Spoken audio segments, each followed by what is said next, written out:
All right. Good evening, everyone. I'd like to call this meeting of the Covington Board of Education to order. Becky, you call the roll, please. Ms. Evelyn? Here. Mr. Gasright?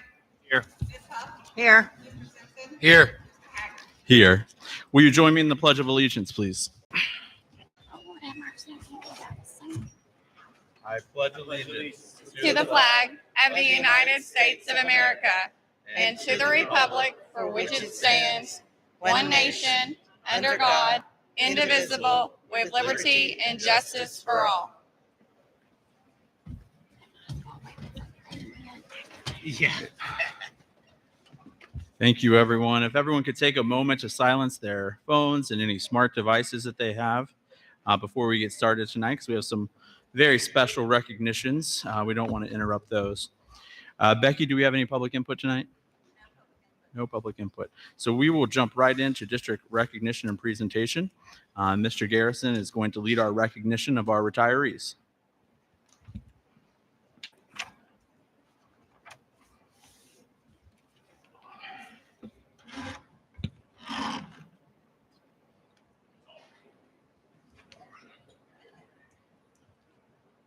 Testing. Oh, here we go. All right.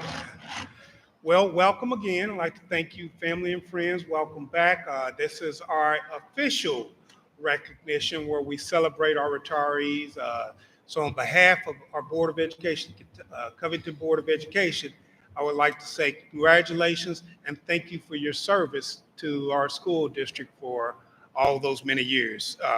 We wouldn't be the school district that we are without your support, your willingness to be responsive and just do what's in the best interest of our students. So again, we want to take this opportunity to celebrate you one last time. And I will say this, as I looked around with our retiring class, I looked around and it just reminded me of me walking around the district and seeing all your wonderful smiling faces. Most of this group, I can't say I ever saw where they were frowning at me. And that doesn't happen too often when you're superintendent of a district where you run across a group of people who's always smiling and some not frowning. So thank you for that grace. I just want to say that. And again, we wish you the best with your future endeavors. So here's what we're going to do. We're going to, Mr. Grind and this team's going to help you come up on stage. We've got a surprise for you, a little token of our appreciation. Mr. Haggard's going to hand that out.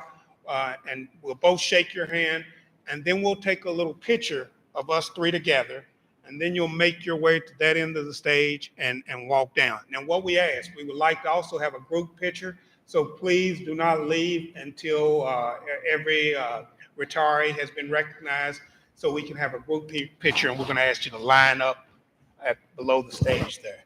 And Mr. Grind, we probably will come to her if that's okay. We don't want her walking up the.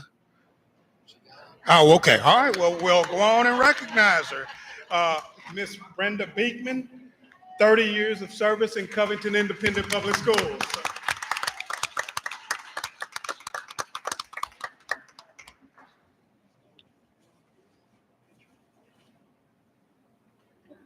Somebody needs to put her down. Congratulations. She's a little ahead of it. It looks like she's ready to go. You can tell she's ready to get to that retirement stage in her life. Next, we'll have Miss Barbara Bobbitt, 23 years of service in Covington, 24 years in education. And so I'm going to read all of our retirees' names, whether they're here or not, and just will ensure that they will get our token of appreciation. So we'll have next, yes, let's give her a round of applause. Ms. Cheryl Breeding, 2 years in Covington, 17 years altogether for Covington Independent Public Schools. Ms. Angela Brooks, 27 years of service in Covington Independent Public Schools.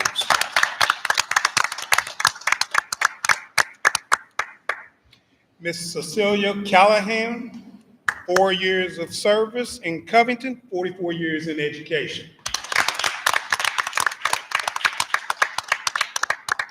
Ms. Diane, her last name's a little tough to pronounce. I think it might even be Italian, so I'm going to do my best.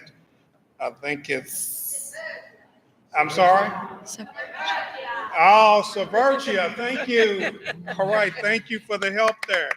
12 years in Covington, 36 years in education. And again, I appreciate the help. Thanks for coming through for the superintendent. Miss Brenda Elgin, I'm sorry, yes. Yes, Miss Brenda Elgin.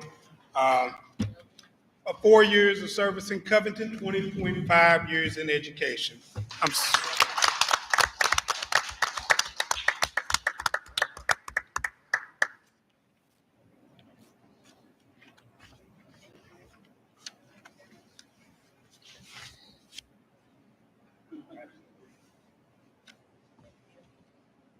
Thank you. Congratulations. I've got a little unique story about Miss Barbara Eubank. I just saw her as I was walking down the hall a few minutes ago, and I said, Miss Eubank, why aren't you attending your retirement ceremony? And she said, Mr. Garrison, I have work to do. So that just demonstrates the commitment to the homes, to our homes campus and the students and families of Covington Independent. So Miss Barbara Eubank, 28 years in Covington. Ms. Clara Flick, 8 years of service in Covington, 18 years in education.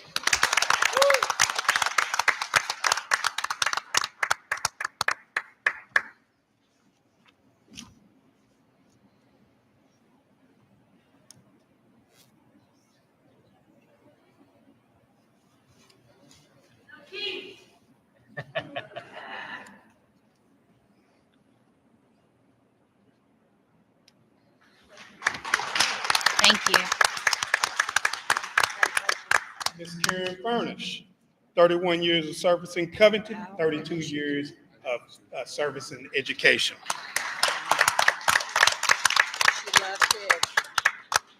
Ms. Beverly Gibson, 17 years in Covington, 25 years in education.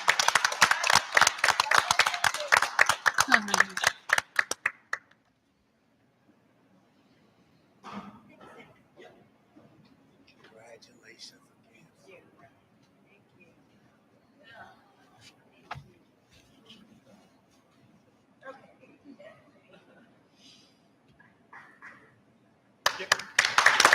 Thank you for all your hard work. Congratulations. Stay right here. Hold her. 20 years in Covington, 31 years in education.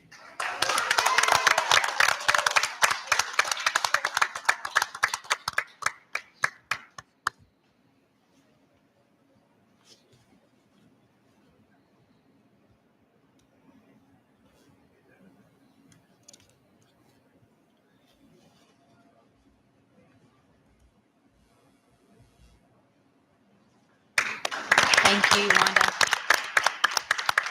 What are those babies I'm going trying to to do get without this you? right. I think I can do it there, Mr. Ayo. I'm going to try it. Mr. Lewis Linden Smith. How'd I do? All right. 5 years in Covington, 47 years in education.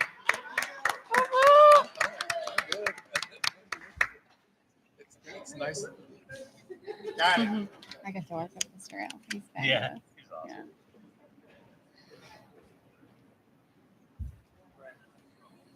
Oh my goodness.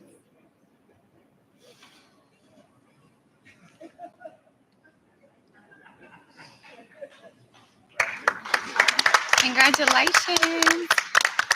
Stacy Owen, 4 months of service in Covington, 25.5 years of service in education.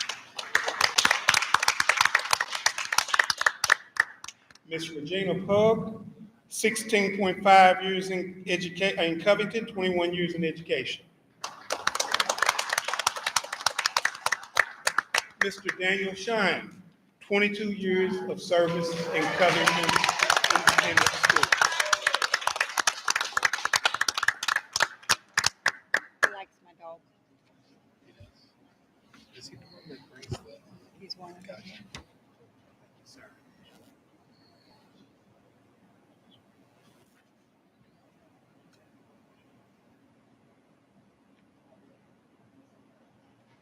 Congrats.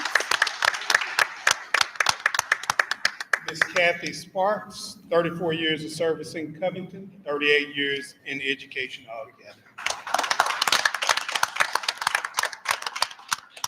Ms. Deborah Spivey, 4 years of service in Covington. Ms. Jennifer Turner, 12 years of service in Covington, 28 years of service in education. Mr. Tim Turner, 13 years in Covington, 27 years in education.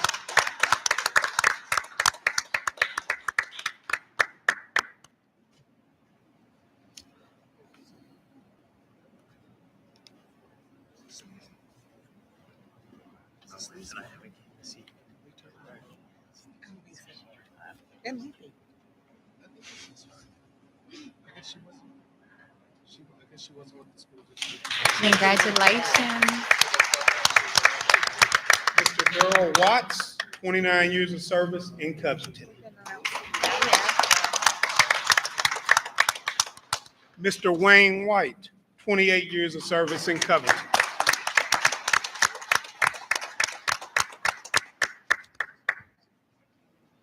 Mr. Wimsey.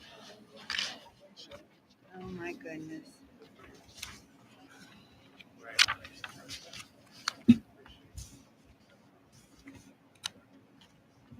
Sweet, sweet people.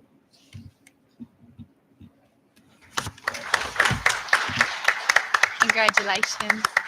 And our final retiree, Mr. John Wimsey, 27 years of service in Covington.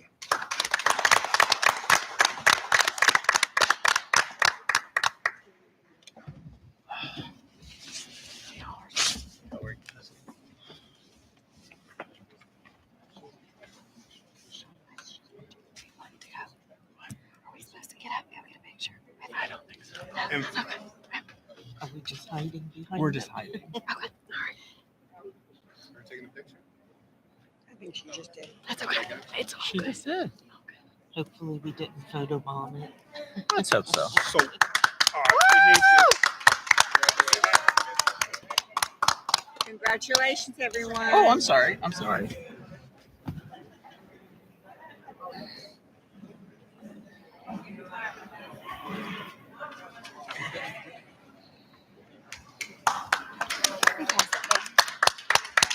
I think I must have broke Ms.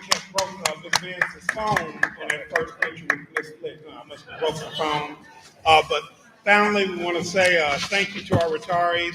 Thank you for your many years of service to Covington Independent Public Schools. We appreciate your dedication and service to our students. Thank you.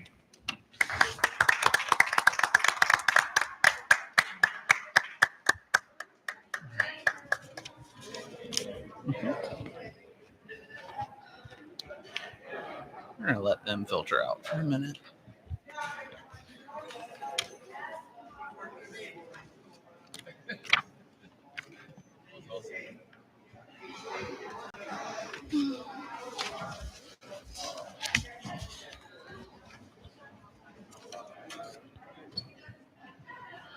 All right. Thank you, everyone. I will, too, on behalf of my colleagues, add our appreciation for all your many years of dedicated service to the kids and families of Covington. We truly do appreciate it. I'm happy to see most of you leaving and starting your retirement because you don't want to sit through a boring school board meeting. We can appreciate. So we're going to jump right into our informational agenda tonight. We have several informational items on the agenda. First is an agreement for a potential master plan for the district. Mr. Kippenbrock is here.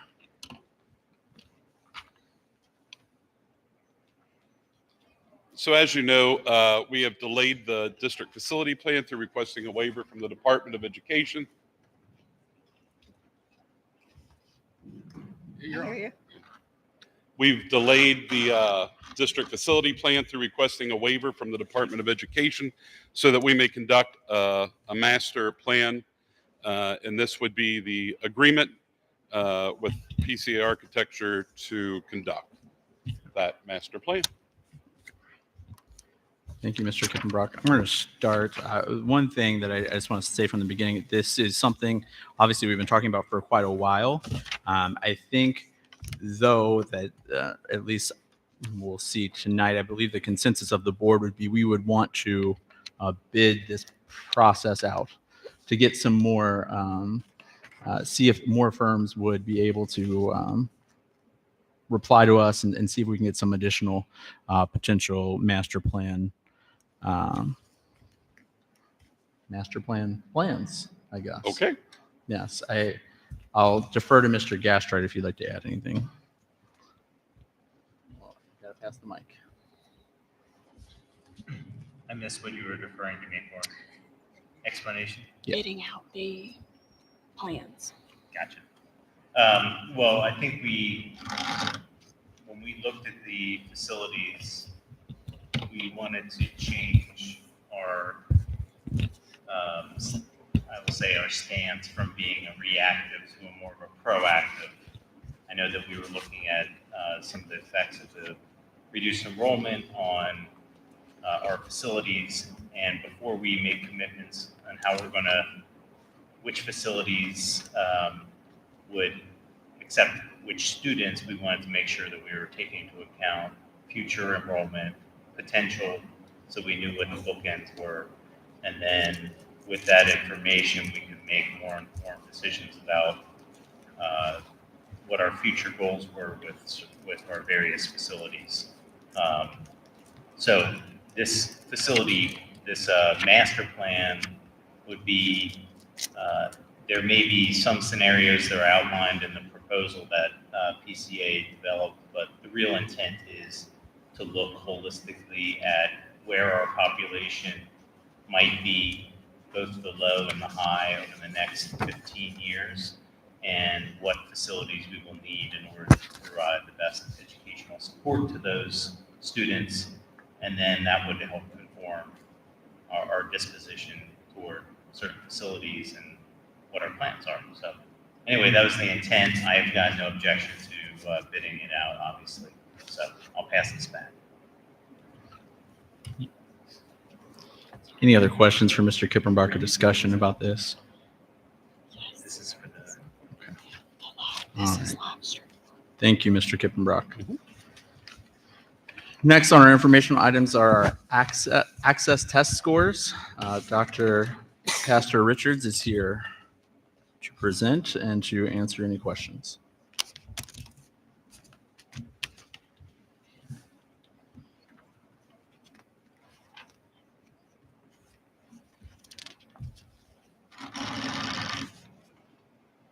Good evening, board members, Mr. Garrison. I know Mr. Haggard, you spoke to Mr. Garrison and wanted a little background on our EL population. So currently we have 667 English language learner students. The breakdown of our families is as follows. The countries they represent are Guatemala, Mexico, Colombia, Chile, Uganda, Federated States of Micronesia, Congo, Syria, and Haiti. The languages spoken are Spanish, Quiche, Mum, French Creole, Swahili, Pompey, and Arabic. So your first chart in your packets is the population growth from 2007 to currently today, or this year. So we have grown significantly from 69 students to 667 students. The second chart has a breakdown of students per school, per grade level, as well as the current ratio of teachers to students.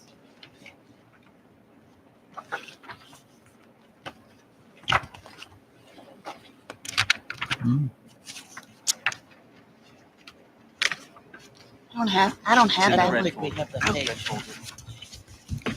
Second red folder. I think there are two in the red folder that were added on. Let's all check our red folders.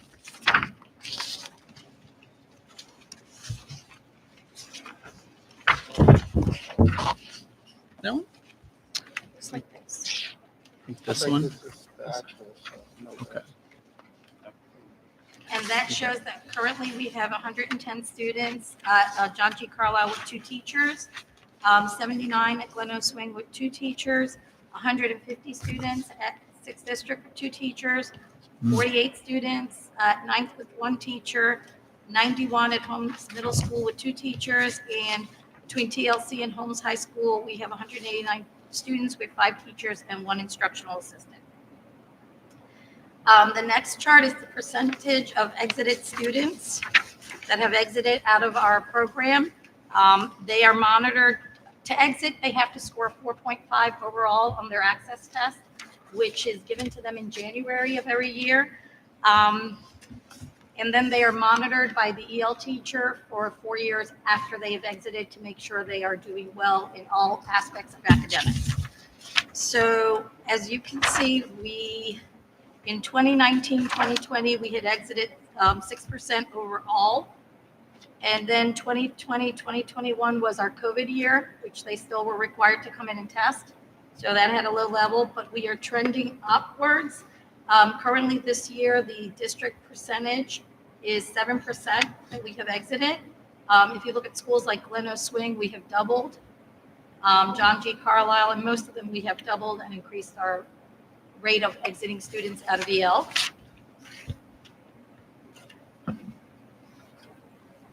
And then the next chart is the actual amount of students. It's the number of students exited per school per 4 years. This chart.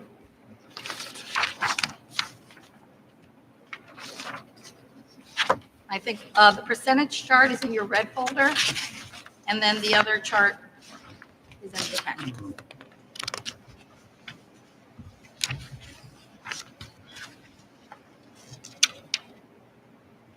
And then the final chart has where they are by percentage. It's the,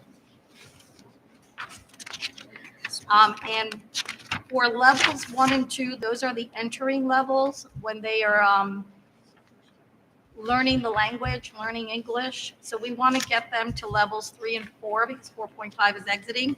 So if you look at that, the trend, you do want to see a decrease in percentages in students that are in level 1 and 2, and an increase in percentages of students that are level 3 and 4. And if you look across, you can see the percentages. The reds are the decreasing. So you can see there's been an increase in our student population exiting out of EL and being at those higher levels.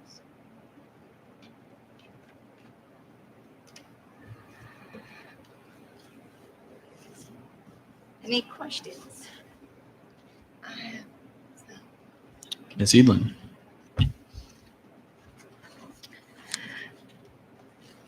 So according to this chart A, it appears to me, it seems like the ratio to students is relatively high. Are you aware of the recommended ratio? Yes. The Kentucky Department of Education and the federal government that mandates EL has a recommended, they don't have a mandated. I've also checked with other districts, and it's basically 45 to 1.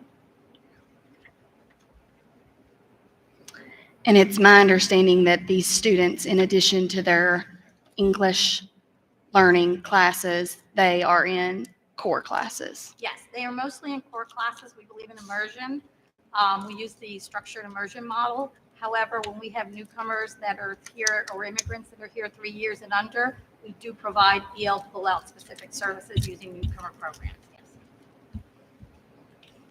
And our EL teachers also go into the classroom to push in and assist.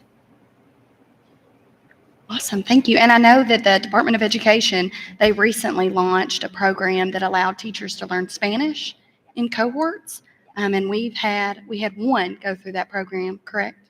Awesome. So maybe we can continue to promote that for our educators. Absolutely. We also have Mr. Garrison purchased Rosetta Stone district-wide, so our teachers can learn Spanish. Rosetta Stone is available to all teachers? Yes. Oh, that's all awesome. District staff. Okay, too cool. Yes. Thank you. All right, welcome. that's all my questions. Oh, do you have any? No questions. Thank you.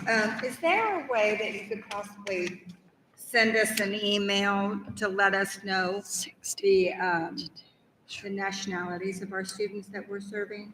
Yes, I know you mentioned it, but if we could get it in an email, that would be great. absolutely. Thank you. Thank you. All right. Thank you so much. We appreciate the welcome. presentation. Thank you.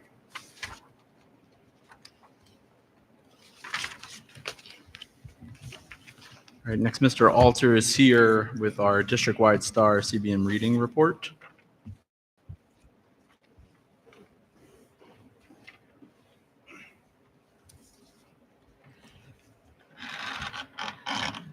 The report that you have in your packet, that is this is the third report of this year for the STAR CBM. Basically, this is the basic reading skills report for our students to see how well our students are being taught reading, especially at the early primary and elementary levels. So if you look in your packet, what you have is each first report you have is for all schools in a district K through 6. So these are all of our kids. I gave you 2 years of data so you could see 2 years of consistent data throughout these reports. Also, on these reports, I gave you 2018, 2019 data, just the benchmark and intensive, just so you could see how our kids are coming back. Even in some cases, we're doing better. Just, a couple things I want to point out is that, I think it's unbelievable what some of our teachers are doing, coming into the year with 60, 70% intensive students and the amount of work that it takes to bring these kids back and teach them how to read and intervene with interventions and core program. Just, is amazing. If you look at one more thing I want to point out, if you look at between 21 to 22, those are the 3 first bar graphs. That's last year's data. Then you could also check and see in each grade level that we continue to decrease the intervention students in our district and increase the benchmark students, which means basically what that means to me is that when we get our students reading at higher levels, then you're going to see a difference with how they perform later on with state tests or whatever. I know that is how we're looked at, as a district when it comes to KSA results and things like that. But one of the things that I think what this means, we're teaching our kids how to read at the elementary level, and we're sending them to the middle school and the high school better equipped to be strong students in all their classrooms. So there's lots of ways to look at this data, and I know some of you like to do that very much. Is there any questions from the board? We'll start on the end and just pass it on down. Can you describe the colors? You got green, you got blue, and you got red.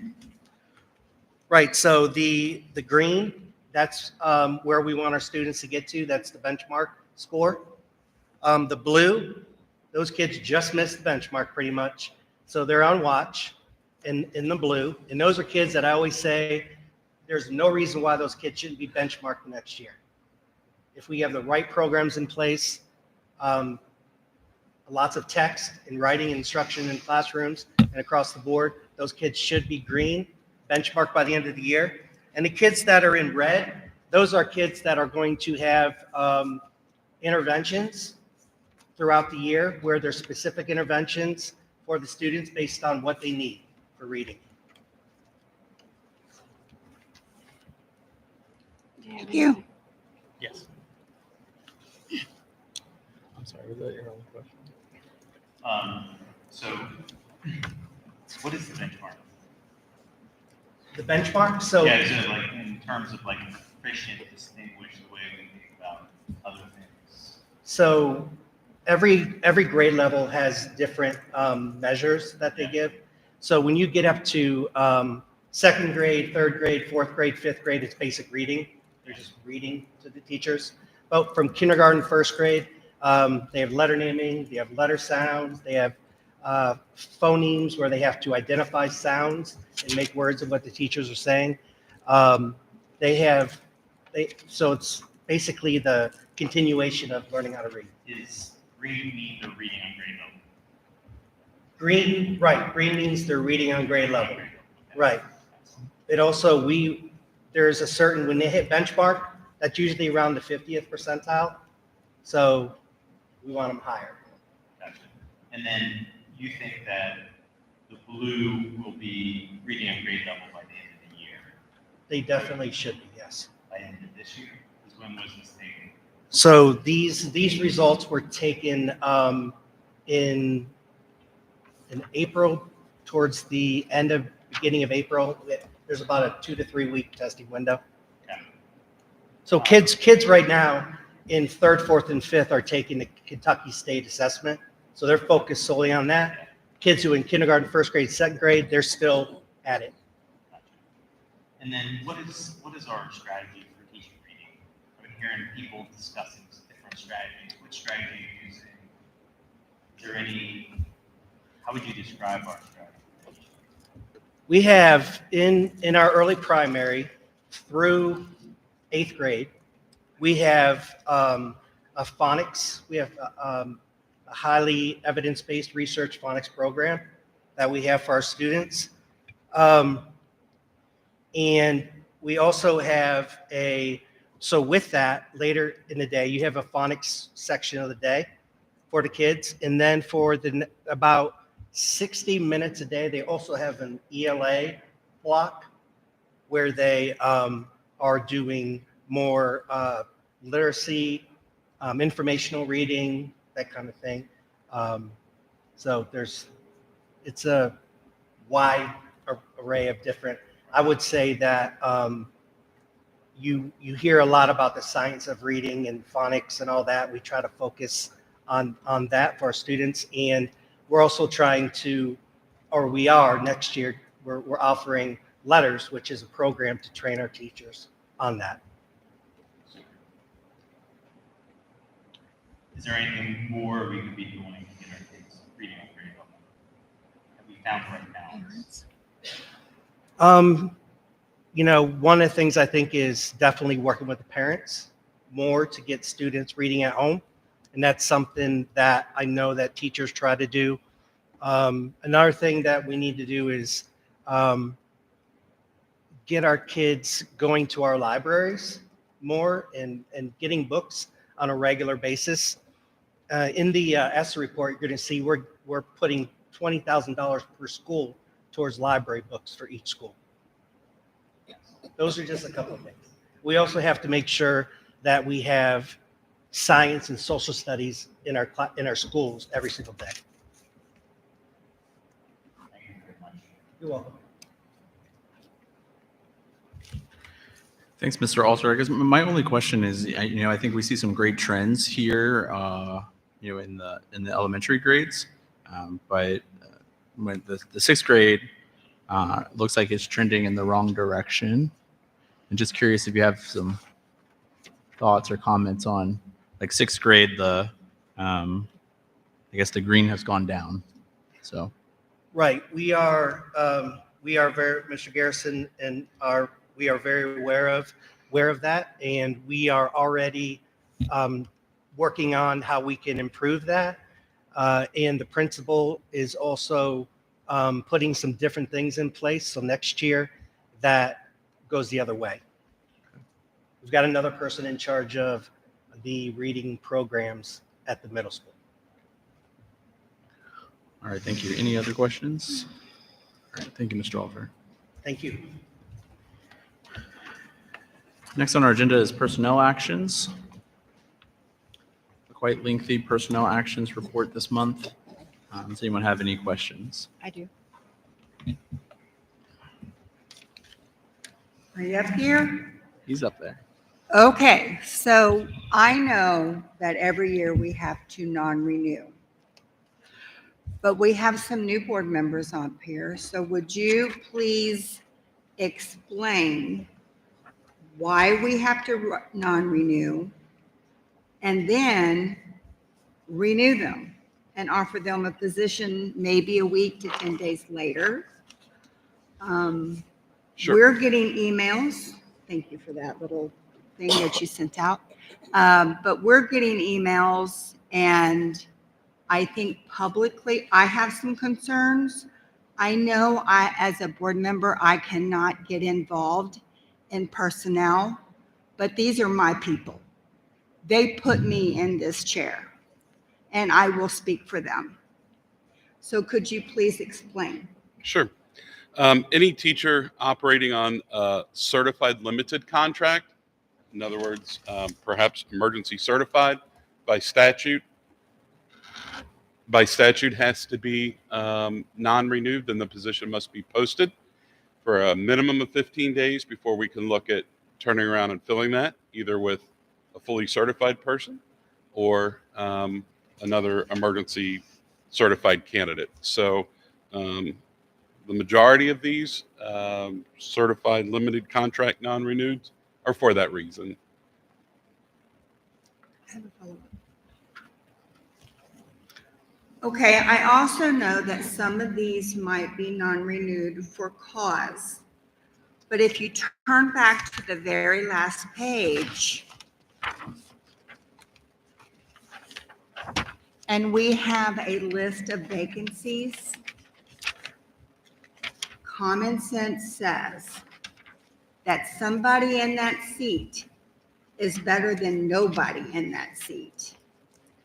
And we should have strategies in place to help any staff member, no matter what their position is, because they're all needed to improve themselves. Now, we as board members have to put our trust in Mr. Garrison and his staff. But some of that trust, I believe, has been broken by what I'm hearing, not only by staff members, but by community. And they wanted me to make sure that I stated that.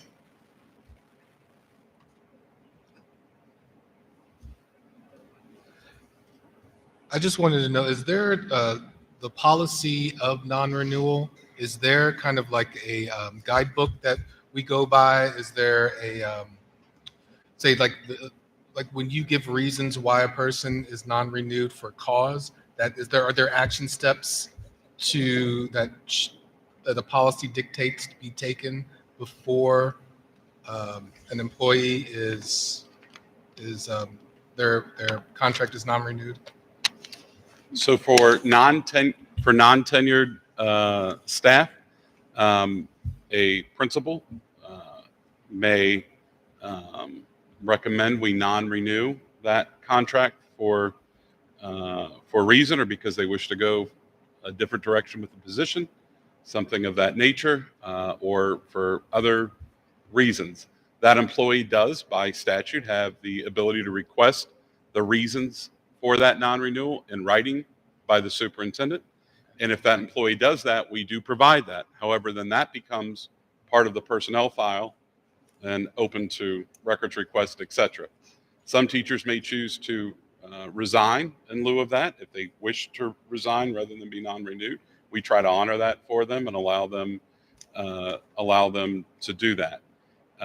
For tenured staff, it's a bit different. There are corrective action plans, etc., and many steps that need to be initiated prior to a non-renewal of a tenured contract. Well, tenured can't. There is a certified evaluation plan. Tenured cannot be non-renewed. I'm sorry? A tenured staff member cannot be, Your mic needs to be tenured turned certified on. cannot There be you go. non-renewed. Right, without going through Oh, sorry. It's fine. It's fine. several steps, if that were to Well, need to happen. yeah, they would have, so their recourse, sorry, a tenured certified employee's recourse then would be to seek a tribunal, which would be convened by the Kentucky Department of Education they don't get non-renewed. They have an ongoing continuing contract. So their contract would be terminated and there are specific reasons in the statute or specific grounds that have to be met before you can terminate a tenured teacher's contract. So the non-renewals only go to those teachers or those certified employees who are non-tenured. And those would be anybody who are serving under 4 years.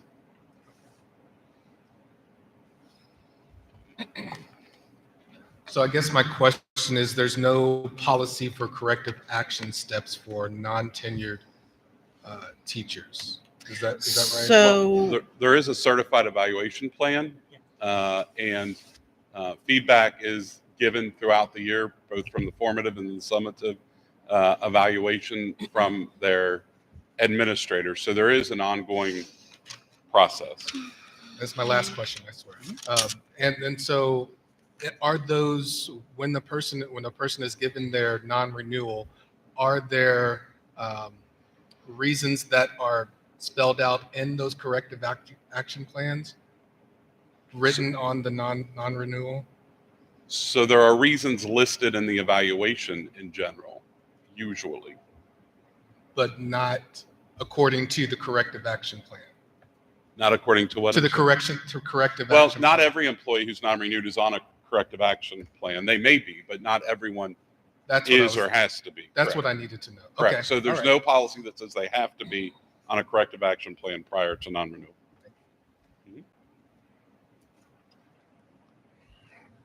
I have just a couple questions. Yes, ma'am. Do you offer all staff the option to resign if offered non-renewal? So this is the first year that I have been directly involved in doing a lot of, this is the first year I've been directly involved in doing a lot of the non-renewals. If I'm sitting in on one, I at times do that. I don't want to use the word always because at times I may not have or others may not have. So Is there a reason why you would offer a staff member the opportunity to either resign or be non-renewed? if you're talking about me personally, if I'm president of the, because I'm not president of all of them. Maybe what is the district's expectation there with facilitating those conversations? I don't know that we've clearly told every administrator how to conduct those conversations when they're presenting the letter. Sometimes it may be appropriate, sometimes it may not. It Okay. depends on the individual. There were 32 resignations, 25 being certified, 7 classified, and 33 non-renewals. Based on these numbers, are these low, on average, or high? I would say it's about average. Would you, Mr. Grind? He's our resident historian.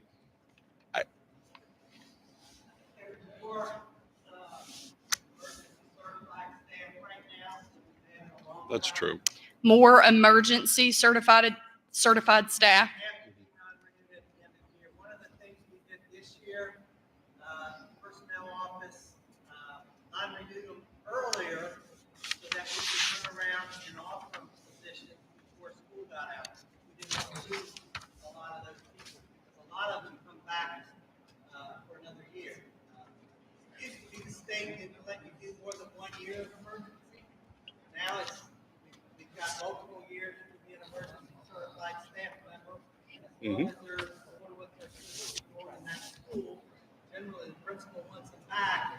When you give somebody a non-renewal letter, it kind of hurts the feelings of that person. So we really wanted to make sure that if principals wanted people back, you have to follow the rules for non-renewals, but at the same time, we wanted to be able to come back and say, hey, stay put, we're going to be fine, we're going to take care of this. That was, you'll see a lot of hires will come right back from that level. Right now, it's a much higher percentage just because the emergency staff numbers are much higher across the state. So my understanding is they have 2 years on the emergency certification?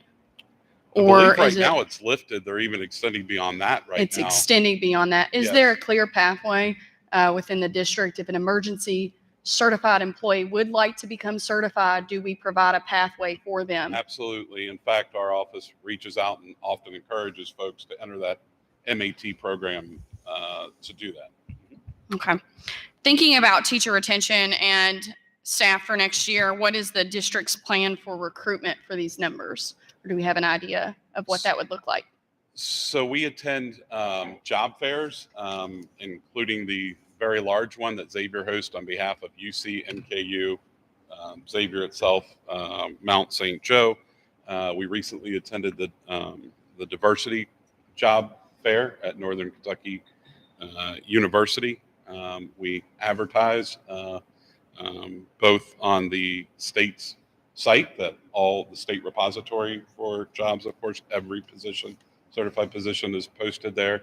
We've made some improvements in the frontline software upgrade, which has a national K-12 job spot reach. We've actually got some folks from California that are now even working in the district, and other parts. That may be the farthest. And I know Teach for America has been a great recruitment. Teach for America, that contract's on again tonight. So we're always looking for more ways to recruit. I've been talking to communications and Ms. Vance about even adding maybe a little video highlighting how cool Covington is as a place to live and work, that we could incorporate. That frontline software has that ability to like add that in there. She did a video under a former super that, might be a little dated now, so you might want to do a new one. So we've been talking about adding that piece as a part of the recruitment tool. So have we considered working with the city to think about new innovative ways to attract educators to live within our city limits, and maybe have that as a add-on of being a teacher in the district? So we do put on the Human Resources website the program for home ownership. Yeah, I guess it's a grant or that residents can apply for to buy a home. We also do like a hard copy printout when we onboard someone to say, hey, if you want to work in Covington, you may be eligible for this down payment assistance grant here. So yeah, in fact, the last time, maybe it was a couple years, I asked the city to sort of update that, because a lot of the links and stuff had expired, but the program was still there, and they were kind enough to do that timely, and we got it on our site timely as well. Thank you. And my last comment is just, I have a concern with the turnover of teachers, because it truly impacts the work that we're doing in regard to academic achievement for our students. We equip educators with so many great skills and tools within this district, and then when they leave, we can somewhat lose the momentum that we have. And so as a board member, my greatest concern about teacher retention is how it relates to student achievement. Sure. And that's all. Thank you. Thank you, Mr. Kippenbrock. You're going to stay here because we have two items on the informational kind of together, but one blanket approval for employment of emergency full-time teachers, and the other emergency certified substitutes for next school year. Right. So these are the items that allow us to bring those folks back that Mr. Guine was referencing and get those contracts issued. Mrs. Huff referred to the period of time that has to pass. It is a minimum of 15 days that positions have to be posted on that state repository website that's set by statute. And then as long as the board has approved our ability to bring them back for next year, if a principal has a good candidate that's emergency certified, they can begin to bring those folks back, and we can get those contracts issued. All right. Any questions for Mr. Kippenbrock? I have one. And do we have the actual number of emergency certified teachers? I believe we presented that at an earlier meeting because you all had that question. I'm trying to remember. Anybody remember right off the top of their head? If that's just something you can get to us after the meeting next week, that'd be great. All right. So without objection, we'll put both of those items on the consent agenda for next time. All right, they'll be on consent. The next item is the amendment to the salary schedule. We talked last time about the letters program, and that adds a stipend in there. And then we had talked about the occupational therapist. Director Grayman had presented on that. And so these are updates on that, correct? Those are the updates, yes, sir. Correct. Questions? My only question is that on this copy, it says 1,000 per year. And then when we look at our ESSER 3 budget, it's listed as 1,500 per teacher. Great question. So the letters program teachers will have two different options. the letters program teachers will have two different options. If they want to pursue letters as a rank change program, they'll be able to get up to that 1,000 per year for up to 6 years and basically cover the cost of it, much like the Bloom Board rank change program. If they don't want to do that, participate in the rank change program and incur that expense for whatever reason, they either don't want to incur the expense or don't need the rank change. Alternatively, they can participate in the district for 1 year out of the ESSER funds for the district stipend program of $1,500. Either way, they get the knowledge, but one is, I want to say, a little bit more work in the sense that they're pursuing a rank change over a longer period of time. So that's where there's two different numbers. Any other questions? All right, without objection, we'll add this to the consent agenda. Next, we have the option 9 program with NKU. So I'm really excited about this program. I am going to ask that the board consider passage tonight, amending that and considering passage of this tonight because it's going to EPSB for their next meeting. This is a program that would allow our instructional assistants to obtain their teaching certificate and their bachelor's essentially at the same time while they continue working for us. A huge barrier is that they many times can't quit because they need insurance, they need the income coming in. And prior to this, there was no way to accomplish that. So this, if you approve this program, they can do that.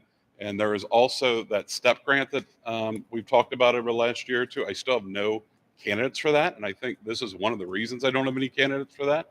But I think if we pass this program, I think I'll get, in fact, I know I'll get a couple of candidates because I've been talking to a couple of folks about just hang tight. This has been coming.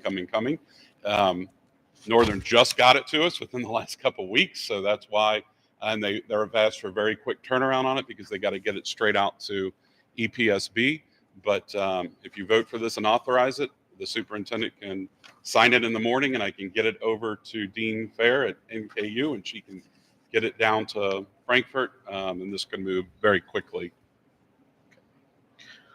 First, I'll entertain a motion to move this to an approval item tonight. So moved. So move. There's a motion and a second. All in favor, say aye. Aye. Opposed?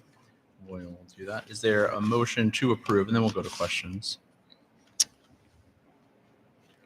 I'll make a motion to approve. A second. I'll second. All right. Is there questions before? Ms. Headley? Considering the pay of an instructional assistant, is there an opportunity to provide financial assistance within the district, like the letters program and the other program? So there is that STEP grant I was referring to, and I know I can't Can you help. clarify what the STEP grant is? Yes, so it's a build your pipeline, sort of kind of like option 9's trying to do with us, where we can provide through a grant given to us by KDE and a little bit of a match from NKU to add to that money. I went to NKU and said, hey, if we work with you, would you throw some additional money into the pot? And back in better financial times, they agreed to that. And I believe that money's still set aside for us. They haven't told me it's not. So I do have a pot of money. I can't help a ton of people, but we can help a few people very intensely through that program. In terms of like maybe that $1,000 a year for 6 years or something, as we'll talk about in just a second, I only have 23 spots left right now. I think through Bloom Board and letters, I'm likely to fill those spots, but I could certainly speak to Mr. Garrison and Annette and the cabinet and come back and potentially ask for more slots to do that program. I'm certainly open to it, and I think it could really help in recruitment and retention. I personally would like to see any way we can offset the cost for our instructional assistants, especially considering this is a great pathway to becoming a certified employee and making more money for their future. Yeah. Any questions? Not a question, but to piggyback on that, is there any do we have a mechanism to pre-authorize additional slots? I mean, or we would just say, we pick a number that was higher than you thought you needed. So when we did this, one of the questions the board had was, can we afford it, right? So I had to come up with a finite number rather than an open-ended number. And when I sat down with Ms. Birchie and Mr. Garrison and we came up with it, we thought that 50 total slots at 1,000 a year for 6 years, so 300,000 over 6 years was doable to the budget at that time. I'm certainly open to more, but I know right now it's not currently budgeted for more. Okay. Sorry, I've got one more question. With this being the option 9, I know that that can sometimes make them eligible for a different pay grade. Considering if you are going through this program to be certified, wouldn't it make you an emergency certified employee? Teacher to get you up. No, I believe you're paid as an IA and you're not able to be the teacher of record and while you're completing this, so you're not the actual emergency certified teacher in the classroom in the middle of this program until you complete it. My understanding is if you are an option 9 and you're pursuing like I guess this would be your bachelor's. If this were a master's in education, that would Then make you could. Okay. Right. On the second one you said if it was a bachelor's to master's. The bachelor's yes. versus the master's. And we do that, absolutely. Okay. But this, because they don't have the bachelor's yet, they can't be the teacher of record, and we can't emergency certify them without that bachelor's. Okay, to add on to this, if you have someone who's transitioning into the field, maybe a community member that wants to become a teacher and they have their bachelor's and they want to become an educator within our community, could they be then eligible for this program? So if you already have a bachelor's, I think you're much better off entering an MAT, becoming a teacher of record, getting teacher pay, and we kind of direct those folks into that. And because you can be in an MAT while you're teaching and receive teacher pay as an emergency certified teacher. That makes sense. Yes, Okay. thank you. We are passing a tentative budget tonight, but I think there is a consensus to, if you want to go back, Mr. Garrison, Mr. Kippenbrock, Director Birchie, just kind of crunch some numbers and bring us back a proposal. I think that would be great. Well, absolutely do. All right, Becky, will you call the roll, please? Yes. Yes. Yes. Yes. Yes. All right. Next on our agenda is our tank contract for student transportation for next school year. I believe Mr. Hartman is here and Mr. Kippenbrock. We tag both. team this, but Awesome. Mr. Hartman coordinates transportation for the campus. I want to say I think the excellent job he does on that, and I help down at the central office. Are there any questions about this contract? Yep. Okay. So I know we talked about this at a previous meeting, but maybe working with Tank to promote different campaigns or initiatives within the district, like our attendance campaign, or even, I know we're going to get to Read Ready Covington in a little bit, but maybe providing resources on those Tank buses that could promote initiatives within the district. We can certainly ask our contact. Mr. O'Leary thought he was going to join us. Oh, Mr. O'Leary's here from Tank. My They apologies. usually deal Awesome. with the guys around the ground in the morning. Sorry, thank you.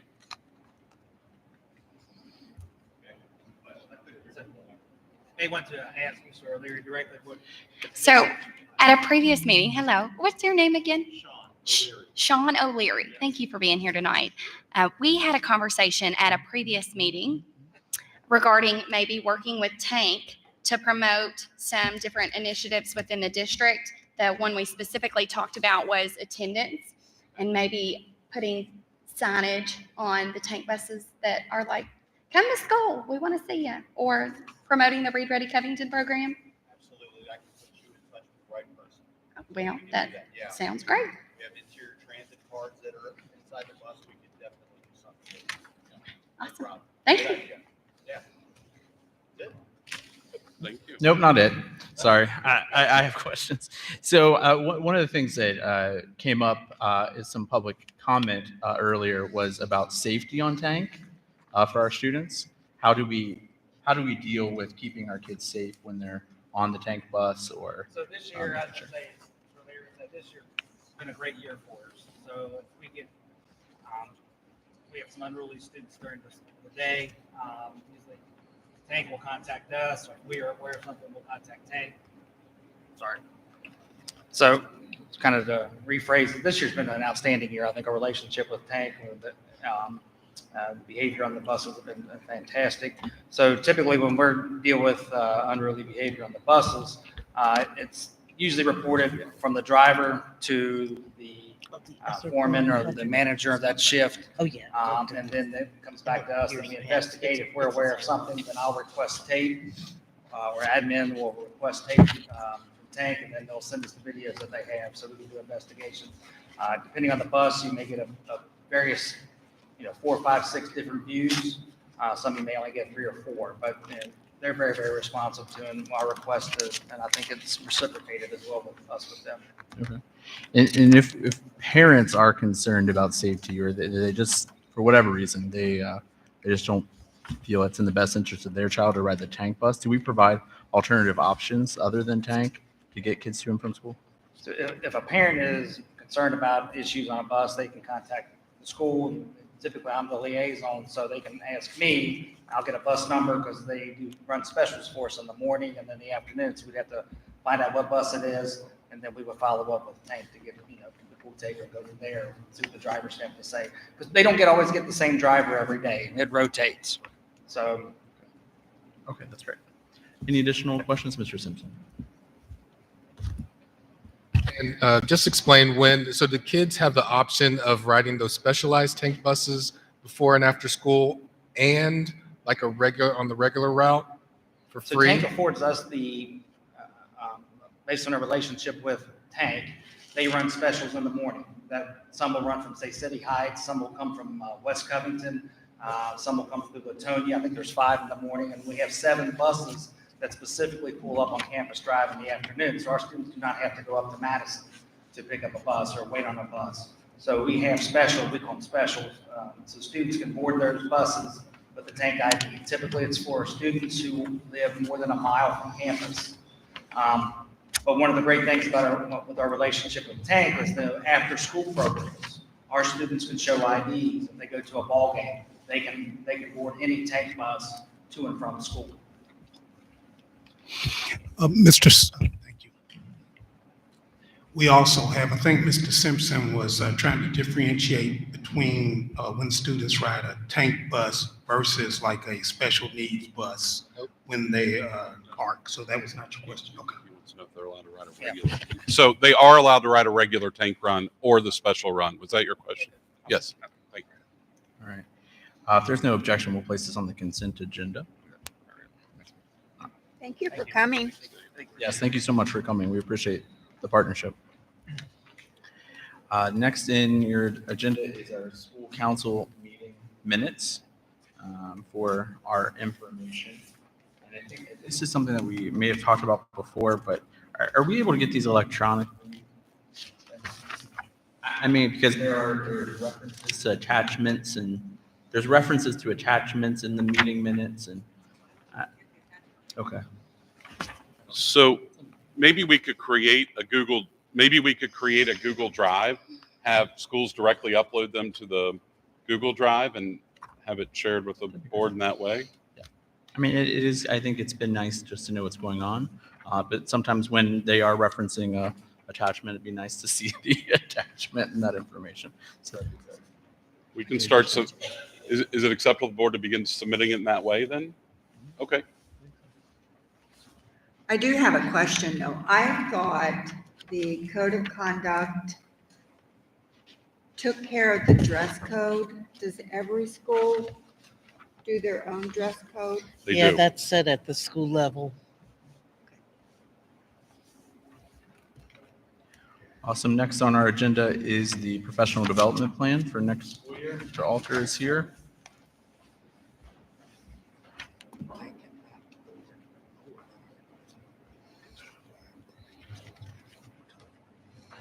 So each year I have to bring the professional development plan to the board for approval. In your packets, in this order, you have the Covington Independent Public Schools PD plan. We also have behind that the Covington PD Academy offerings. Last year was our first year of doing our 2-day PD Academy that we offer many different types of opportunities for our teachers. After that, you have direct instruction reading training dates. Direct instruction is the phonics program that I was talking to you about that we have in our kindergarten through 8th grade classrooms. Then we have the district professional development survey, where we surveyed all of our staff in the district to see what type of professional development they wanted. And we also have that broken down for you by district and by school. So principals have that information for their schools to use when they do their own professional development.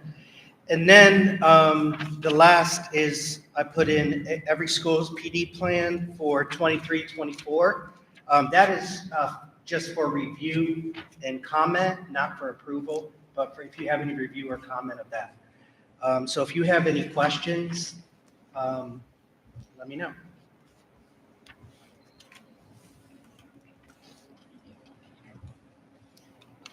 Well, I just want to say that I love that you did a survey and really took account the interest of the stakeholders that will be participating in this PD.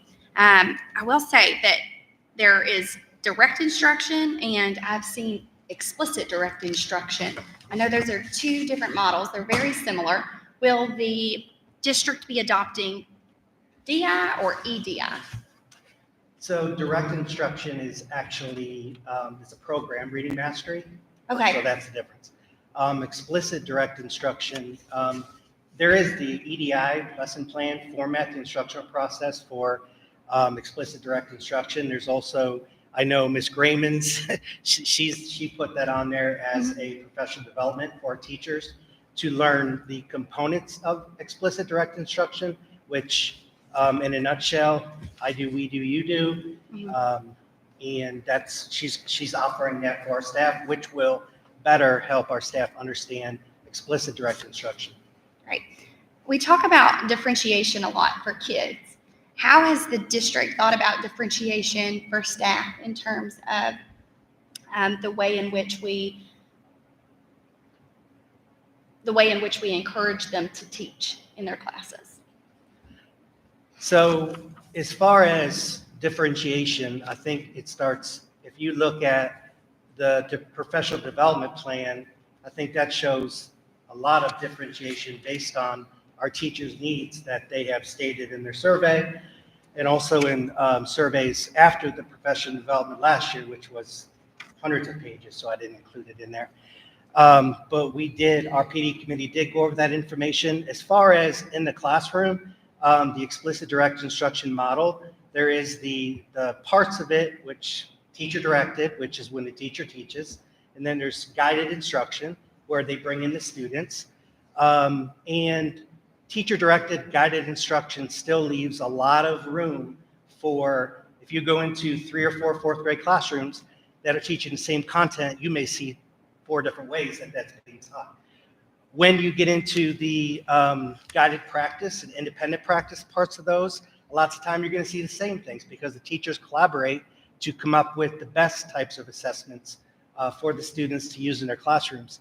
So as far as differentiation, however, teachers plan together, but we do not expect the same type of style in each classroom that we go into, and we don't see that. That's great to know. As far as the selection of the Rogers Cleveland team, how are they selected? Have they been a partner with our PD Academy? Dr. Cleveland's team, yes, they worked through us with the equity plan. They've been working with us for 2 or 3, maybe longer years now.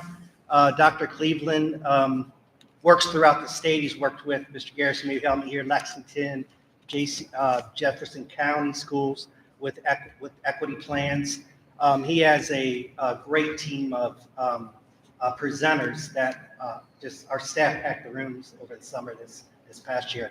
And we also have them, they present, we have 2 or 3 equity presentations the last 2 years that we do throughout the year for whatever our staff has been requesting. Have we considered empowering our teachers, our educators in any way in leading or facilitating some of those sessions?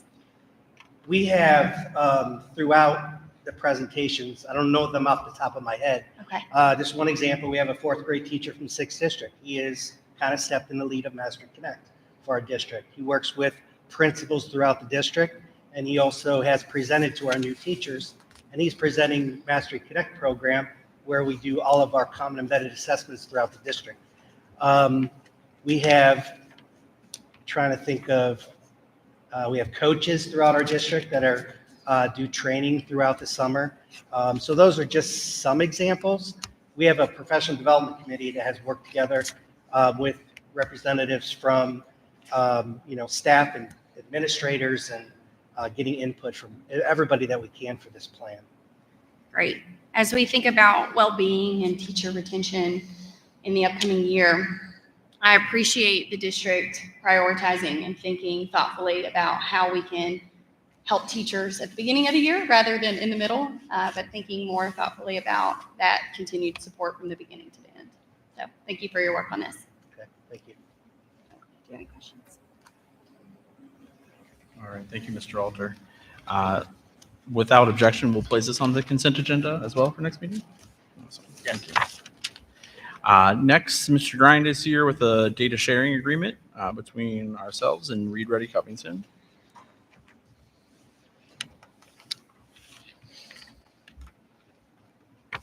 We're in partnership with Reed Ready Covington. It's they have a grant through ESSER that goes directly to the city, and they've partnered with Biggs Preschool on giving out some free iPads to students. They have 2 classes that they're piloting this process with, and so one of the things they're trying to do is, this program, is it making a difference? So they want to be able to look at the data over the next 3 years to see, hey, is this something that we need to continue this partnership, or is it something that, something else would work better? And so their point is they're going to get some researchers involved and look at our data if you approve the data sharing agreement. I had Mary Ann work with the city attorney to make sure it meets everybody's needs. I'll be quiet, Marianne, if you want to say anything.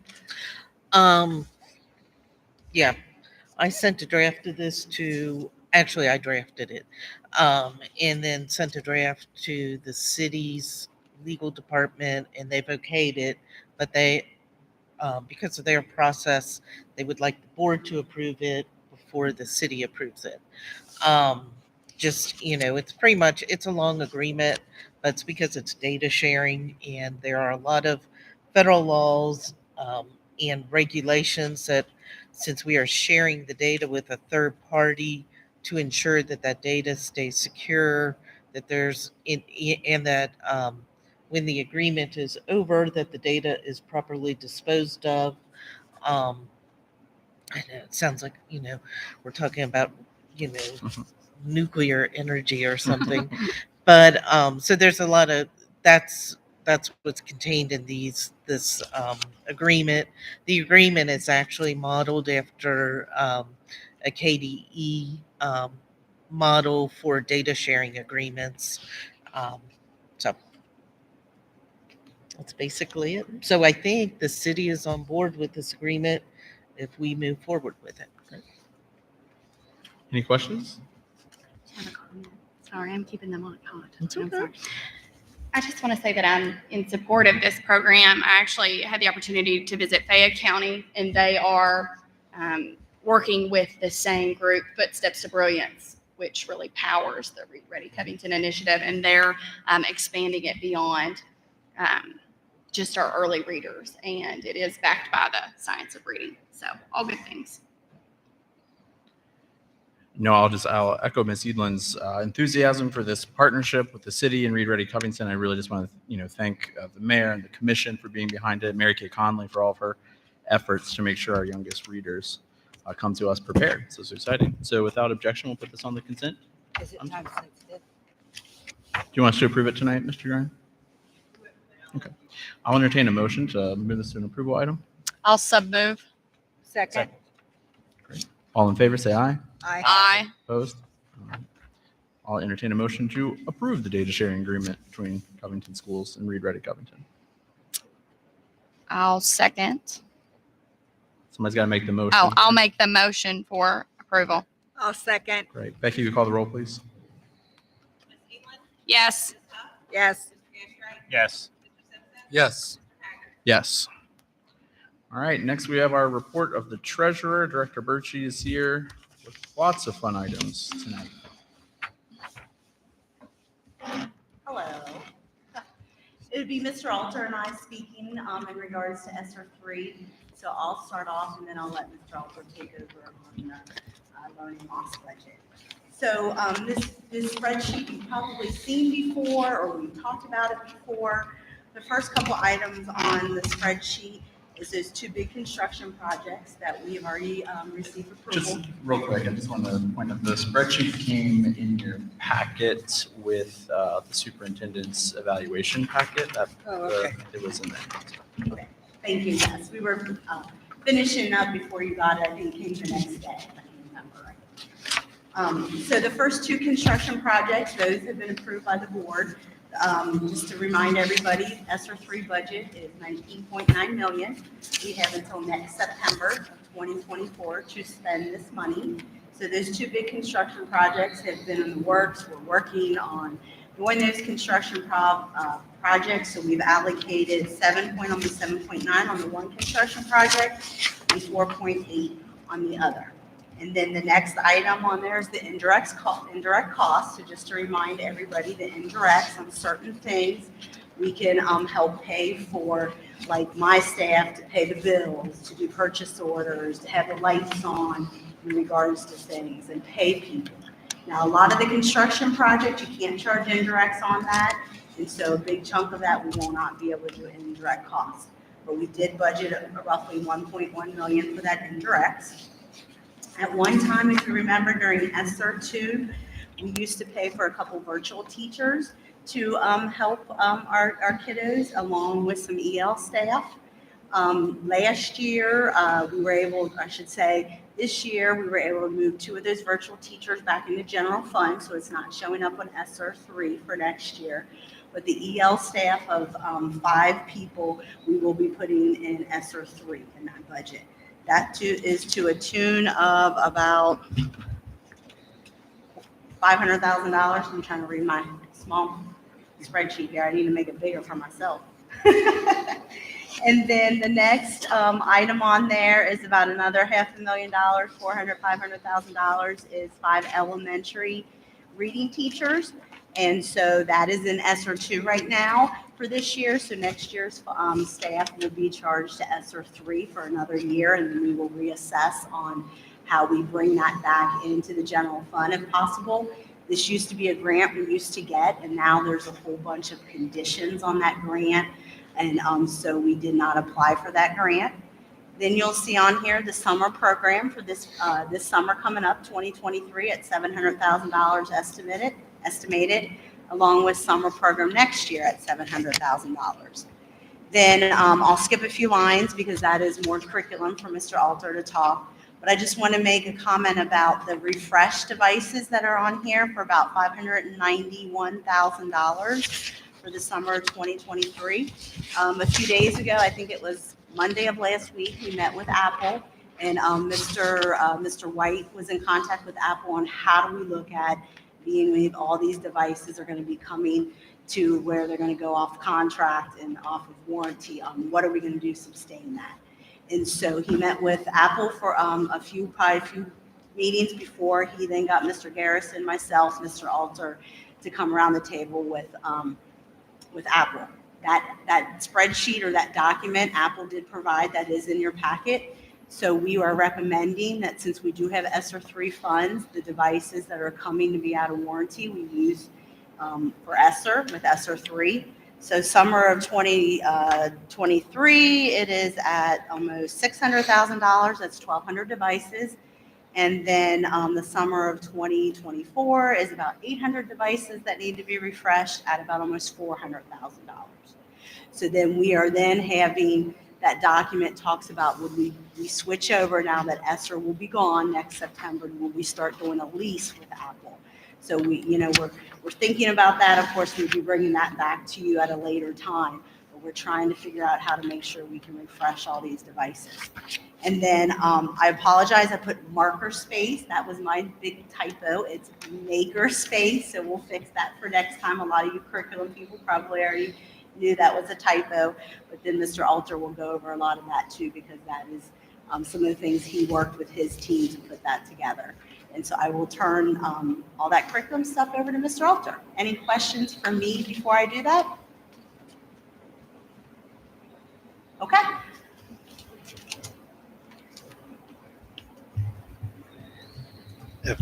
Take pointers from you. All right, so on the front page where it lists in the middle there, Pearson FY23 fiscal year 24. It has Pearson benchmark testing, Mastery Connect, Pearson Mastery Connect. Those costs were approved by the board when we first started with probably ESSER 2. We planned through ESSER 3, and these are coming up now into ESSER 3. But Pearson, which is our benchmark assessment that we give in our district 3 times a year, and then Mastery Connect is the system that we use for our common assessments and our formative assessment in our district. So those costs were already approved. I wanted to mention that because we have the new board. The makerspace, that was something that we would like to get put up into the high school, but we want to make sure that everybody knows that's going to be used for our entire district, for all of our students to be able to access that. We're working with Ms. Stropman, Stacy, because she has requested something like this for our kids before, and we're going to work with her to help set that up for our kids. Any question about any of those?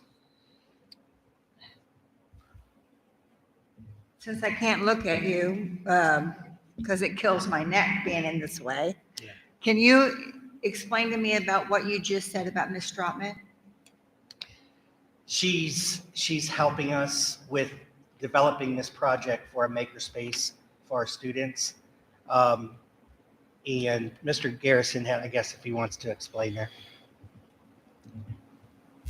Yes, Ms. Huff. Currently, there's only one makerspace in the entire region, and that's out in Boone County.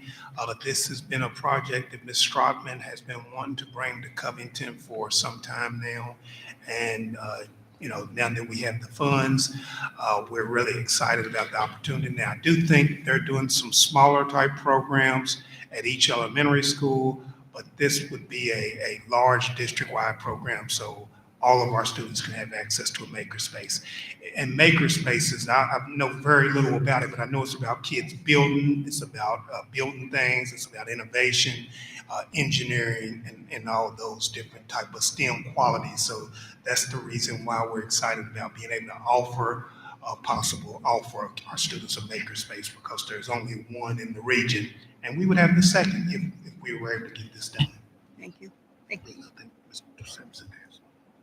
So just a quick question. When you say makerspace, you're talking about like school provide, like one makerspace on school property? Yes, is that right? Because we do have one in downtown Cincinnati, and then one in Covington, and one in Kenton County and Erlanger that are not we, but the library system. So those are like partners with us that we can still use. I still think it's a great idea to have our own, but we still have access to maker spaces throughout the region through those spaces as well. I didn't know about the Kenton County Library. I was saying I wasn't familiar with the Kenton County Library's makerspace. I was only familiar with Boone County's. So I didn't know that resource. You're just full of knowledge, aren't you? Well, it's been there for 10 years. I see that we are going to be updating our libraries and providing new books. That's very exciting. Is there an opportunity here for students to have a voice in the books that are brought to the schools through like an interest survey?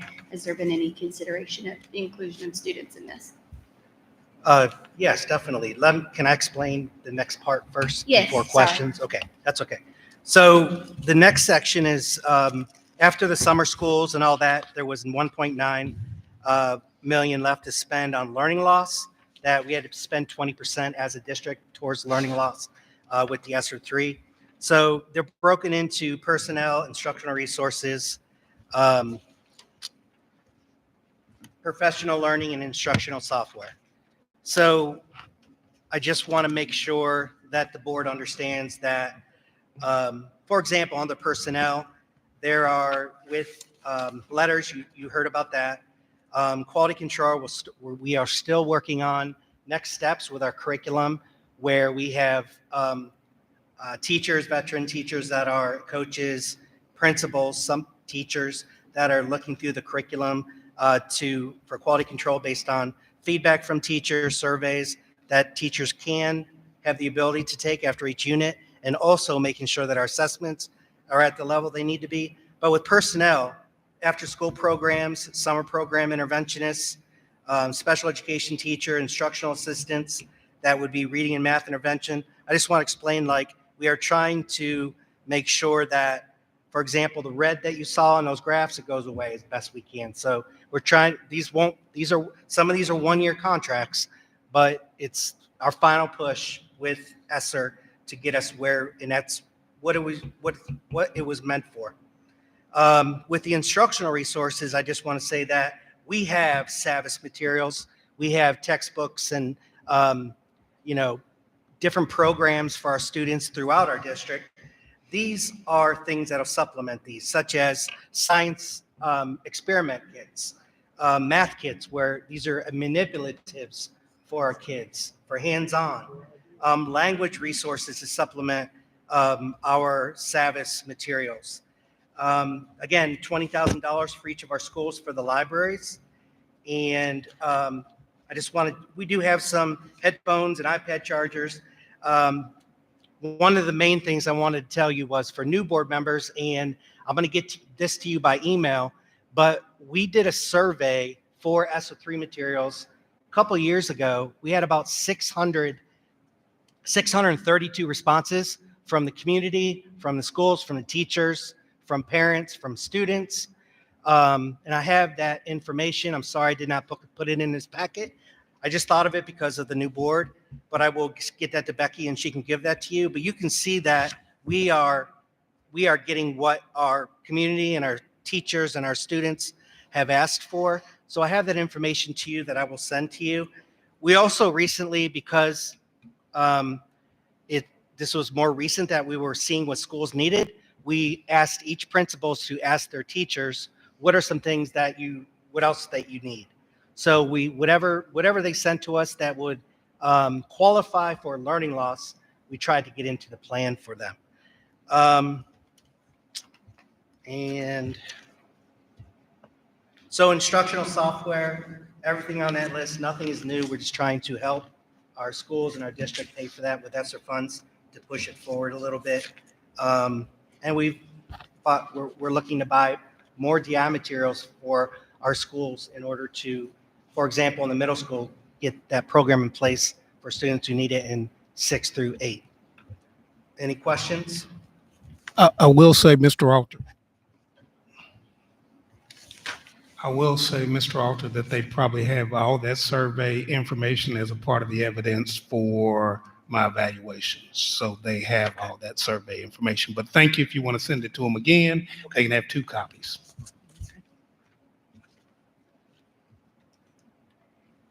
Correct me if I'm wrong. Did you say that the survey was given 3 years ago? I don't know the exact date. It would have been after the first round of ESSER funds when we were starting to prep for ESSER 3. But we did write an ESSER 3 plan that we had to submit to the state. And then we used our survey information in that plan. So I don't remember the exact date, but I'll have it. It was the fall of 2021. Fall 2021? Okay. Remember. Just know the past few years have brought on new challenges, especially with the pandemic and resources and what teachers and students need. So just was trying to think if there needed to be maybe an updated survey or That's why I asked principals to talk to teachers about what they needed. And other things that in the plan directly are based on data that, that I shared with you tonight. So we're using different information for this too. Thank you. Welcome. Thank you both for this information. So, do we have to approve this plan? Or- I'll let Mr. Garrison, it's an informational item, but Yes, Notice that yes, it's it's in an the informational agenda. item. We wanted you to take a look at it. If you all had any suggestions or some things you think we need to consider or add to it, just let us know. But yes, in a couple of weeks, we'd like your approval, but if you need longer, if you need longer, we can wait a month. It's no rush on it. We just wanted to make you all aware of what we're thinking right now. And if you all get to a point where you feel like you can support the plan, we'll be ready for your approval. Yeah, and I think the only item I think we forgot to mention is the last one at the high school, some lab, classroom upgrades, $400,000. That's an estimate that if it comes in lower, then we're going to be looking at, well, how do we use it mostly for learning loss, because we know that's where we can get the biggest bang for our buck to get our kids up to par with student achievement. Just to make a reference that we did have to spend 20%, but right now this budget supports over about $500,000 more than the 20%. I don't know what that exact percentage is. I never equated it, but we're focusing on that's the learning loss plus, and of course, the construction projects to make our buildings better for our kids. And yes, once this gets approved, then we have to enter it into GMAP, which is the budget cycle for KDE. It has to be approved by myself and Mr. Garrison. KDE will have to review it. Have any questions, it comes back. I'm just trying to explain that there is a process. And then everything gets set up that then we can run with it and start spending. We do know, $19 million is a lot of money, almost 20 million, except before we know it, September 2024 will be done. So I just want to kind of explain that process as well. Great. Well, I think, we can have a couple weeks to review this on our own. I'll touch base with everybody before we set the next agenda, see where we are. I assume, Becky, this is available on e-meeting so the public can see it, the plan. And so I think also to the public, if you're watching, you want to take a look at that plan and contact any of the five of us. If you have some thoughts or comments, we would welcome those as well. So thank you both for your work on that. Director Birchie, it's still your show. Yes, the next agenda item I have is my fidelity bond. In our insurance, regular insurance, there are positions like school secretaries that are involved in the regular insurance. But with me being finance director with access to millions of dollars versus school secretaries, you have to do a bond for me every year, and it's called a fidelity bond. KDE provides the dollar amount that has to be done, so we wait till about this time every year to find out that information. And so it stayed the same the last couple years. So this is just an information item that I bring to the board. It doesn't have to be approved. I just bring it to you to say, hey, we're doing the fidelity bond again on the finance director position. And then I can submit the paperwork at KDE to say we've done it. Any questions? All right. Committing some FY23 funds. Yes, every year we bring this to the board. It's a new item, but it's not been new. It's been around for several years, but a new GASB standard probably happened 5, 6, 7 years ago for new board members, that if we're going to take our ending balance, which is a projection, because I'm still paying bills like I talk about in budget season, what a projection would be for our ending balance, which we're projecting around $9.9 million, as well as then we allocate some money for carryover for schools. And so this GASB standard says I have to bring this to you as a board for you to approve it. And then we can roll it over into use next year for next year's budget. And so the 9.9 again is an estimate, the 30,000 is an estimate as well. Until you as a board approve carryover in July, ultimately you can say no in July, and then we wouldn't actually do that. This is something I bring to the board every year around this time. Any questions? We need a motion to approve this tonight, Director Birchie. Is that correct? Yes. Yes. Is there a motion to approve? I make a motion. Ms. Huff made a motion. Mr. Castro I second. seconded the motion. All right, Becky, you call the roll, please. Yes. Yes. Yes. Yes. Yes. Next, we have our monthly financials and our warrants.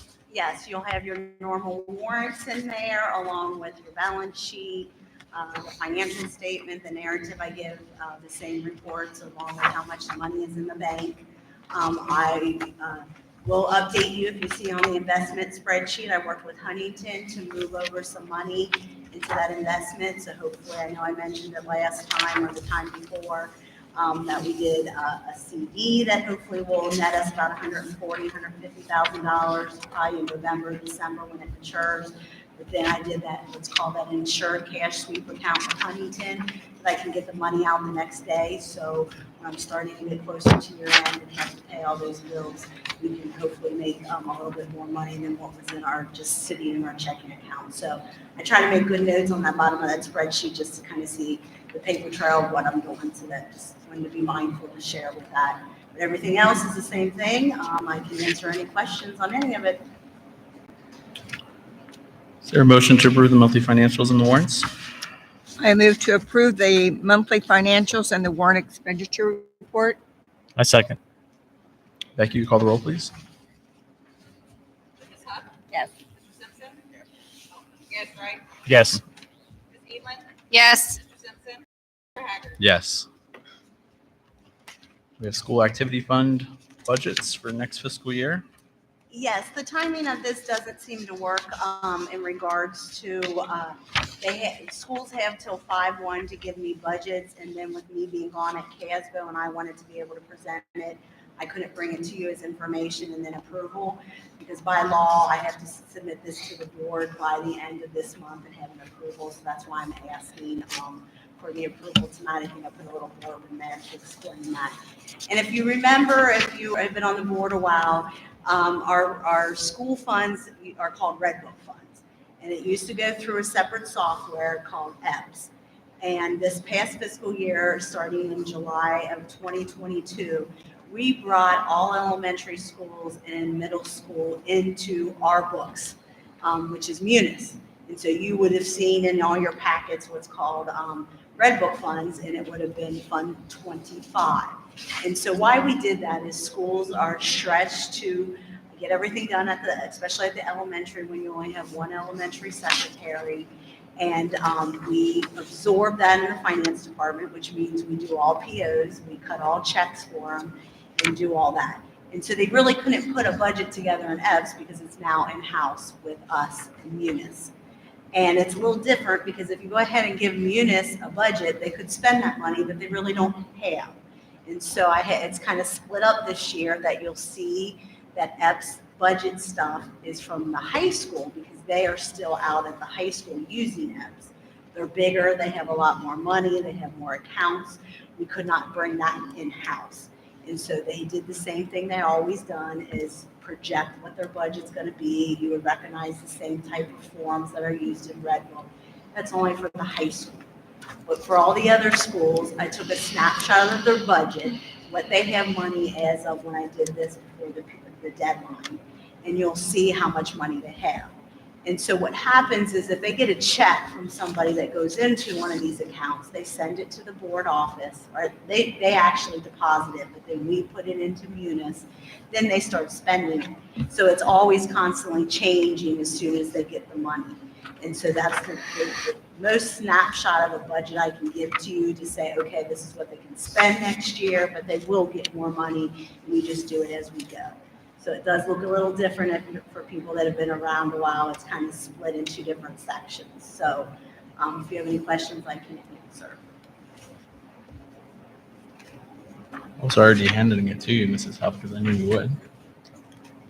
Thank you. Now, just to be clear, this money, most of this money is on this year's students, correct? I preach this year's kids, this year's money on every fund, and I tell them a lot of times that you as a board expect that. And so, yes, they are trying to spend their money. We have more, we see the reports now, and so I have a designated staff person in finance that's helping support the schools. And I preach to her this year's kids, this year's money, that I want her to gently remind principals they shouldn't be spending that money. Now, do we expect you to go down to zero? No, because you want to have a little bit of money. But we want them to get better at that. That has been a struggle. But we're hoping that now it's in the unit that can even get better and better. Okay, so like we got an email and from the middle school for, no, it was for the high school where they had some concerns about the prom. So would some of this money have been able to spend on the prom? The prom situation was that usually the kids, most of this Red Book money was school-generated kid money. You know, sometimes you'll get a donation here and there from some companies to say, Kohl's could give money and say, hey, do what's best for your, your kids out in elementary school. What happened, it was explained in prom, is that because during COVID, they couldn't do fundraising to get up to where then the ramifications of COVID, they didn't have enough money in their Red Book accounts. Usually that they do have enough. So what they had to do is they had to come to us as the district level to see if we could help support the prom so the kids could still have prom. And so Mr. Garrison and I took money from his emergency money, timing money, to say, okay, we want to support that. It's very important to have prom.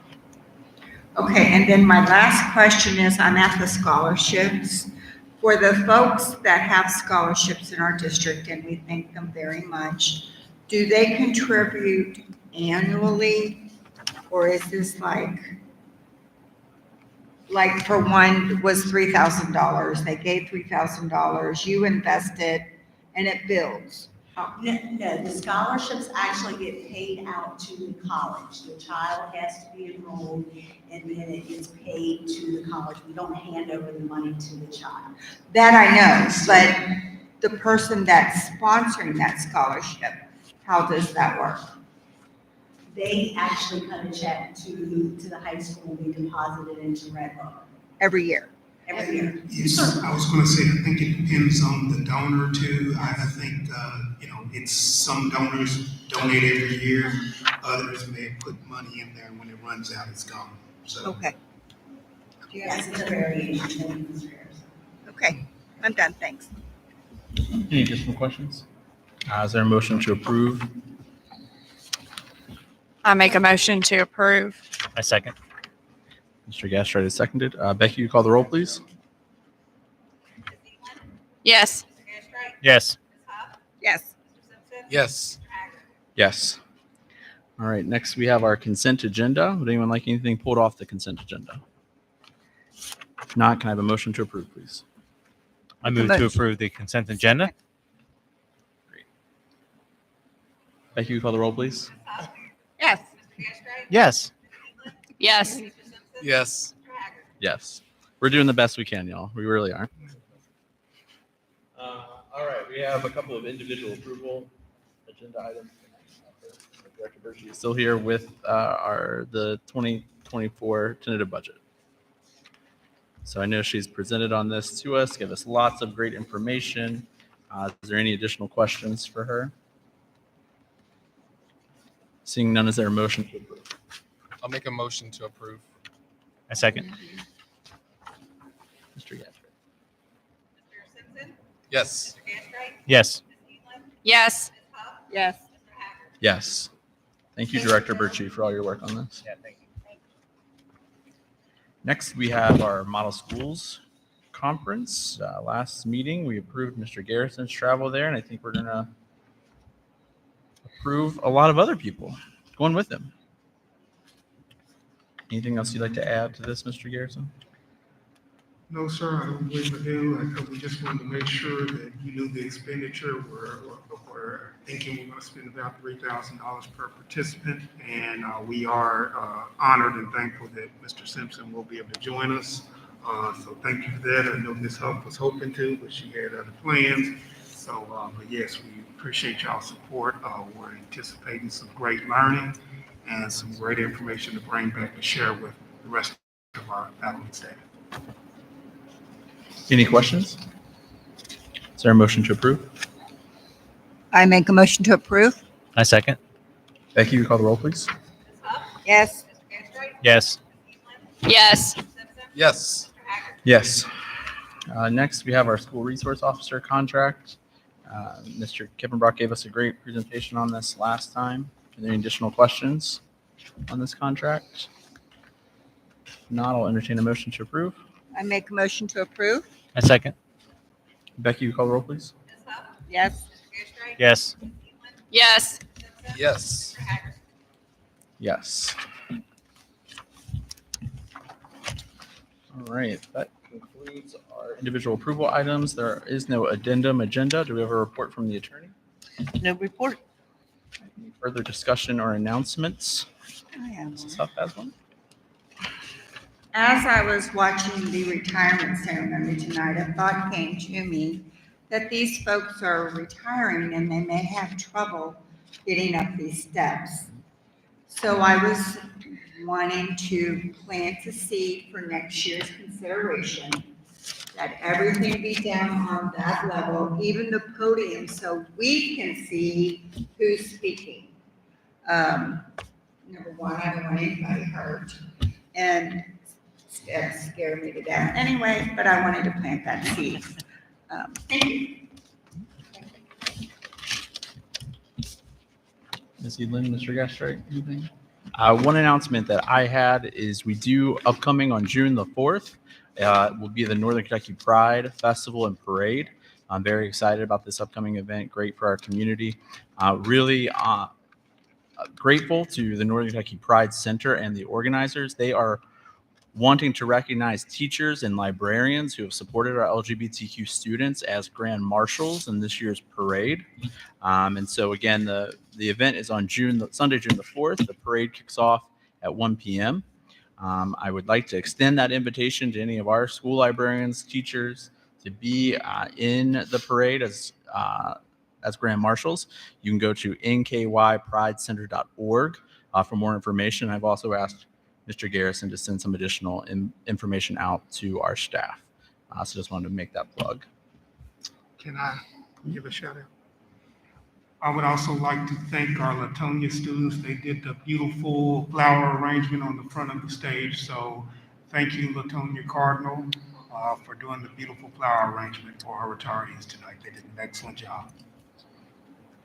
Thank you. There's several items in your red folder in addition to some of the additional information for items on the agenda tonight. I believe we have an update from Performance Services. We also have information about KSBA's Summer Leadership Institute. So another chance to get some training credit there. And I also believe you have your official invitation, Holmes High School commencement.